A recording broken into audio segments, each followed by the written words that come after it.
अवधूत चिंतन श्री गुरुदेव दत्त. श्री स्वामी समर्थ. तुम्हा सर्वांचं आपल्या चॅनलमध्ये खूप खूप मनापासून स्वागत. लवकरच अधिक मास सुरू होणार आहे.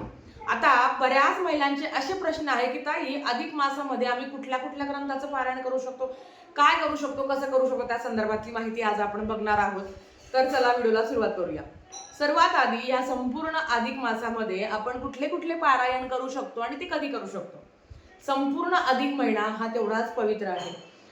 सगळ्यात आधी तर अधिक महिन्यात भगवान विष्णूंची जास्तीत जास्त सेवा करायची असते. अधिकम अधिक असते. जेवढं अधिक तुम्ही सेवा कराल, दान धर्म कराल, हा महिना खरं तर दान धर्म कर्म सेवा नामस्मरण या गोष्टींसाठी अतिशय महत्वाचा आहे. हा महिना भगवान विष्णूंच्या अंमलाखाली येतो. म्हणजेच मग आपल्याला संक्षिप्त श्रीमद भागवत ग्रंथ किंवा भागवत जो मूळ ग्रंथ आहे त्याचं पारायण तुम्ही करू शकता. ज्यांची इच्छा आहे ते भगवद्गीतेचं पठण करू शकता. भगवान विष्णूंच्या जे तुम्हाला ग्रंथ माहिती असेल त्याचं पारायण तुम्ही करू शकता. दुसरं, ताई आम्ही नवनाथ पारायण करू शकतो का? हो, आवर्जून तुम्ही नवनाथ पारायण करू शकता. नवनाथ महाराजांचा जो मूळ ग्रंथ आहे त्याचं पारायण करू शकता किंवा जो काही संक्षिप्त नवनाथ आहे आपल्याकडे, तर जो काही छोट्या छोट्या अध्यायांचा आहे तर त्याचं सुद्धा तुम्ही त्या नवनाथ ग्रंथाचं पारायण तुम्ही करू शकता. ताई आम्ही गुरुचरित्र पारायण करू शकतो का? तर हो, आवर्जून आपल्याला या महिन्यामध्ये गुरुचरित्र ग्रंथाचं पारायण करायचं आहे. आता हे कधी करायचं तर हे तुमच्यावर आहे. त्याच्यामध्ये आपला मासिक धर्म येतो किंवा तुमच्याकडे जर विटाळा चालू असेल तर विटाळा संपल्यावर, मासिक धर्म तुमचा संपल्यावर, किंवा तुम्ही गावाला असाल तर गावावरनं तुमच्या घरी गेल्यावर जसं तुम्हाला जमेल तसं तुम्ही गुरुचरित्र ग्रंथाचं पारायण करू शकता. ताई आम्ही पशुपती व्रत करू शकतो का? तर होय, तुम्ही पशुपती व्रत करू शकता. ताई दुर्गा सप्तशती ग्रंथाचं पारायण, तर हो, तुम्ही दुर्गा सप्तशती ग्रंथ, गुरुचरित्र संक्षिप्त श्री गुरुचरित्र, सप्तशती गुरुचरित्र सार, नवनाथ ग्रंथ, स्वामी चरित्र सारामृत, त्याच्याबरोबर मल्हारी सप्तशती जे ग्रंथ, किंवा तुम्हाला श्रीपाद श्रीवल्लभ चरित्राचं तुम्ही सुद्धा या ग्रंथाचं सुद्धा पारायण करू शकता. जे पारायण तुम्हाला करणं शक्य होईल किंवा तुमची ज्या ग्रंथावर श्रद्धा आहे. आता गुरुचरित्र आणि नवनाथ, स्वामी चरित्र सारामृत, मला माहिती आहे बऱ्याच महिला गुरुचरित्राचं पारायण करणार आहे. या महिन्यात गुरूंची सेवा करणं सुद्धा महत्वाचं आहे. आपले दत्त महाराज हे साक्षात ब्रह्मा विष्णू महेश यांचा अवतार आहे आणि अर्थात आपल्याला गुरुचरित्र पारायणाचं फळ या महिन्यात केल्याने 100 पटीने तुम्ही कुठल्याही ग्रंथाचं पारायण तुम्ही केलात किंवा ते आम्ही 11 गुरुवार करू शकतो का? नक्कीच ह्या महिन्यात केलेली सेवा तुम्हाला, आता याच्या व्यतिरिक्त पण ताई आम्हाला साई चरित्र ग्रंथाचं पारायण तुम्ही करू शकता, काहीच अडचण नाही. या महिन्यात आपण जास्तीत जास्त दत्त सेवा, विष्णू सेवा, अगदी तुम्हाला काही लग्नासंदर्भात किंवा तुम्ही तुमच्या कुळदेवीची पण म्हणजेच श्री दुर्गा सप्तशती ग्रंथाचं पारायण तुम्ही या महिन्यात करू शकता. आता काय नियम आहे तर तुम्हाला माहिती आहे. नवनाथ पारायण जे करता, आता 1 दिवसीय नवनाथ पारायण तुम्ही तुमच्या घरातही करू शकता. जर तुम्हाला माहिती हवी असेल तर मला सांगा, मी नक्कीच या संदर्भातला सविस्तर व्हिडिओ करेल. आता गुरुचरित्र ग्रंथाचं पारायण 1 दिवसात खरंच करू नये. कारण मला सांगा, जेव्हा आपण 7 दिवसाचं पारायण करत असतो ना, तेव्हा रोज आपल्याला 2-2.5 तास आरामशीर लागतात.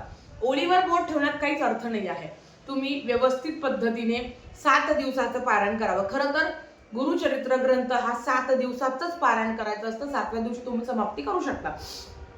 पण 3 दिवसाचं पारायण करू का? तर मैत्रिणींनो, 3 दिवसाचं पारायण करण्यासाठी पण तेवढी क्षमता असावी लागते बसायची. फक्त ओळीवर बोट ठेवून नाही. गुरुचरित्र ग्रंथ हा खूप प्रभावी दिव्य असा ग्रंथ आहे. आयुष्यात कितीतरी लोकांचं आयुष्य सोन्यासारखं झालं आहे. गुरुचरित्र हा 5वा वेद मानला गेला आहे. जर ह्या ग्रंथाचं पारायण तुम्ही करता आहे तर 3 दिवसात फक्त ओळीवर बोट ठेवण्यात अर्थ नाही आहे. बऱ्याच वेळा अशा कमेंट्स येतात की ताई फक्त भावार्थ वाचला तर चालतो का? नाही, आपल्याला ग्रंथ वाचायचा आहे. मग ताई भावार्थ वाचलाच गेला पाहिजे का? काय आहे ना, भावार्थामध्ये येणाऱ्या ग्रंथामध्ये काय आहे त्याचं शॉर्टकट वर्णन केलेलं असतं. म्हणजे आपल्याला समजतं की आता खरं तर ते मराठी प्राकृत असल्यामुळे, गुरुचरित्र ग्रंथ हा मराठी प्राकृत असल्यामुळे भावार्थ वाचायची गरज नाही. पण तरी सुद्धा ज्यांची इच्छा आहे ना की ताई भावार्थ वाचलं की आम्हाला समजतं की हा असं काहीतरी आहे, तर तुम्ही भावार्थ वाचू शकता. फक्त भावार्थ वाचून होत नाही, पूर्ण ग्रंथ तुम्हाला पठण करायचा असतो. मग 3 दिवसाच्या पारायणामध्ये जर तुम्ही दिवस रात्र, आता उन्हाळा एवढा आहे की कुठल्याही गावात चांगल्या चांगल्यांचे हाल होता. एवढा वेळ बसून मन स्थिर नाही आहे, गरमच होत आहे, बसूच वाटत नाही, तर मग अशा वेळेस त्या सेवेलाच काही अर्थ नाही. मग त्याच्यापेक्षा तुम्ही 7 दिवसाचं पारायण केलेलं नक्कीच चांगलं. आता बाई 7 दिवसाचं आम्हाला करायचं नाहीये, 3 दिवसाचंच करायचं आहे. जर तुमची बसण्याची क्षमता असेल तर तुम्ही नक्कीच 3 दिवसाचं पारायण तुम्ही करू शकता. बाकी तुमची इच्छा. आता नवनाथ भक्तिसार जो ग्रंथ आहे आपला, त्याचं पण तुम्ही 1 दिवसीय पारायण करू शकता. संक्षिप्त श्री गुरुचरित्र, सप्तशती गुरुचरित्र सार या ग्रंथाचे अगदी एक दिवस. चल आज मला वेळ आहे ना, तर मी हे पारायण म्हणजेच काय, सगळी सेवा घडेल आपली. आणि ज्या पद्धतीने सगळ्या नद्या सागराला येऊन मिळतात, त्याच पद्धतीने परमेश्वराची कुठलीही सेवा केली तर ती महाराजांपर्यंत, कारण सगळे देव एकरूप आहेत. प्रत्येकाची सेवा केल्याने प्रत्येकाचं सेवेचं फळ तुम्हाला मिळणारच आहे. तुम्ही देवीला जाणार असेल किंवा तुमचे अजून काही प्लॅन असेल, त्यातल्या त्यात वेळ काढून तुम्ही हे करू शकता. ताई, घरच्या घरी विष्णू याग या संदर्भातली बरीच माहिती आलेली आहे, तर लवकरच म्हणजे बऱ्याच कमेंट्स आलेल्या आहे. या महिन्यात तुम्ही हवन पण करू शकता बरं का. आता हे हवन कसं करायचं, कधी करायचं ना, इतकी सुंदर सेवा आहे मैत्रिणींनो, खूप छान.